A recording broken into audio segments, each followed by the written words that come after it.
کسی جگہ ایک بوڑھی مگر سمجھدار اور دانا عورت رہتی تھی جس کا خاوند اس سے بہت ہی پیار کرتا تھا۔ دونوں میں محبت اس قدر شدید تھی کہ اس کا خاوند اس کے لیے محبت بھری شاعری کرتا اور اس کے لیے شعر لکھتا تھا۔ عمر جتنی زیادہ ہو رہی تھی، باہمی محبت اور خوشی اتنی ہی زیادہ بڑھ رہی تھی۔ جب اس عورت سے اس کی دائمی محبت اور خوشیوں بھری زندگی کا راز پوچھا گیا کہ کیا وہ ایک بہت ماہر اور اچھا کھانا پکانے والی ہے، یا وہ بہت ہی حسین و جمیل اور خوبصورت ہے، یا وہ بہت زیادہ عیالدار اور بچے پیدا کرنے والی عورت رہی ہے، یا اس محبت کا کوئی اور راز ہے، تو عورت نے یوں جواب دیا کہ خوشیوں بھری زندگی کے اسباب اللہ سبحانہ تعالیٰ کی ذات کے بعد خود عورت کے اپنے ہاتھوں میں ہے۔ اگر عورت چاہے تو وہ اپنے گھر کو جنت کی چھاؤں بنا سکتی ہے، اور اگر یہی عورت چاہے تو اپنے گھر کو جہنم کی دہکتی ہوئی آگ سے بھی بھر سکتی ہے۔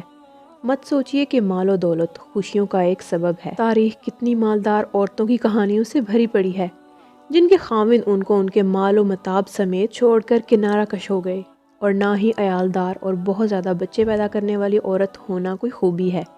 کئی عورتوں نے 10 بچے پیدا کیے مگر نہ خاوند ان کے مشکور ہوئے اور نہ ہی وہ اپنے خاوندوں سے کوئی خصوصی الطافات اور محبتیں پا سکیں، بلکہ طلاق تک نوبتیں جا پہنچیں۔ اچھے کھانا پکانا بھی کوئی خوبی نہیں ہے۔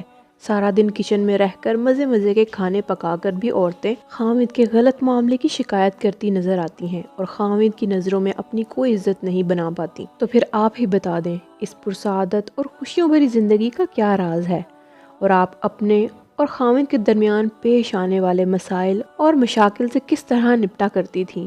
اس نے جواب دیا، جس وقت میرا خاوند غصے میں آتا تھا، اور بلا شبہ میرا خاوند بہت ہی غصیلا آدمی تھا، میں ان لمحات میں نہایت ہی احترام کے ساتھ مکمل خاموشی اختیار کر لیا کرتی تھی۔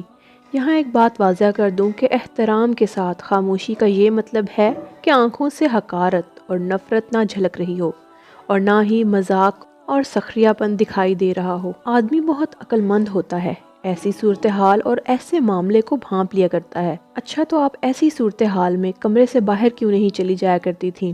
اس نے کہا، خبردار، ایسی حرکت مت کرنا، اس سے تو ایسا لگے گا کہ تم اس سے فرار ہونا چاہتی ہو اور اس کا نقطہ نظر نہیں جاننا چاہتی۔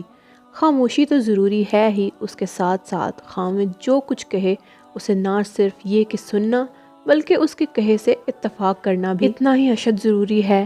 میرا خاوند جب اپنی باتیں پوری کر لیتا تو میں کمرے سے باہر چلی جایا کرتی تھی، کیونکہ اس ساری چیخ و پکار اور شور و شرابے والی گفتگو کے بعد میں سمجھتی تھی کہ اسے آرام کی ضرورت ہوتی تھی۔ کمرے سے باہر نکل کر میں اپنے روزمرہ کے گھریلو کام کاج میں مشغول ہو جاتی تھی، بچوں کے کام کرتی، کھانا پکانے اور کپڑے دھونے میں وقت گزارتی، اور اپنے دماغ کو اس جنگ سے دور بھگانے کی کوشش کرتی جو میرے خاوند نے میرے ساتھ کی تھی۔ تو آپ اس ماحول میں کیا کرتی تھیں؟ کئی دنوں کے لیے لا تعلقی اختیار کر لینا اور خاوند سے ہفتہ 10 دن کے لیے بول چال چھوڑ دینا وغیرہ؟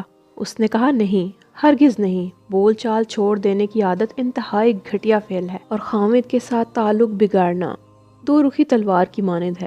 اگر تم اپنے خاوند سے بولنا چھوڑ دیتی ہو تو ہو سکتا ہے شروع میں اس کے لیے یہ بہت ہی تکلیف دہ عمل ہو۔ شروع میں وہ تم سے بولنا چاہے گا، وہ بولنے کی کوشش بھی کرے گا، لیکن جس طرح دن گزرتے جائیں گے وہ اس کا عادی ہوتا چلا جائے گا۔ تم ایک ہفتے کے لیے بولنا چھوڑ دو گی تو اس میں تم سے 2 ہفتوں تک نہ بولنے کی استعداد آ جائے گی، اور ہو سکتا ہے کہ تمہارے بغیر بھی رہنا سیکھ لے۔ خاوند کو ایسی عادت ڈال دو کہ تمہارے بغیر اپنا دم بھی گھٹتا ہوا محسوس کرے، گویا تم اس کے لیے آکسیجن کی مانند ہو اور تم وہ پانی ہو جس کو پی کر وہ زندہ رہ رہا ہے۔ اگر ہوا بننا ہے تو ٹھنڈی اور لطیف ہوا بنو، نہ کہ گرد آلود اور تیز آندھی۔ اس کے بعد آپ کیا کرتی تھیں؟ اس عورت نے کہا، میں 2 گھنٹوں کے بعد یا 2 سے کچھ زیادہ گھنٹوں کے بعد جوس کا ایک گلاس یا پھر گرم چائے کا ایک کپ بنا کر اس کے پاس جاتی اور اسے نہایت ہی سلیقے سے کہتی، لیجئے چائے پیجئے۔ مجھے یقین ہوتا تھا کہ وہ اس لمحے اس چائے یا جوس کا متمنی ہوتا تھا۔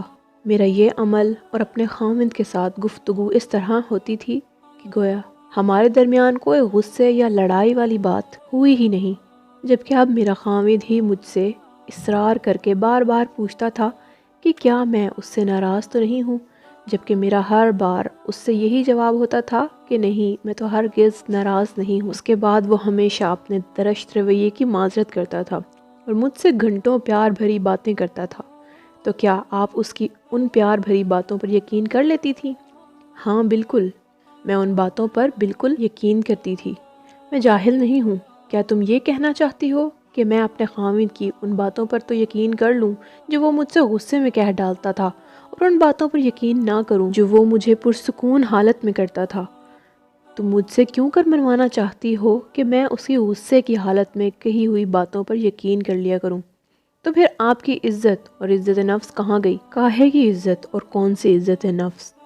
کیا عزت اسی کا نام ہے؟ تم غصے میں آئے ہوئے ایک شخص کی تلخ و ترش باتوں پر تو یقین کر کے اسے اپنی عزت نفس کا مسئلہ بنا لو، مگر اس کی ان باتوں کو کوئی اہمیت نہ دو جو وہ تمہیں پیار بھرے اور پرسکون ماحول میں کہہ رہا ہے۔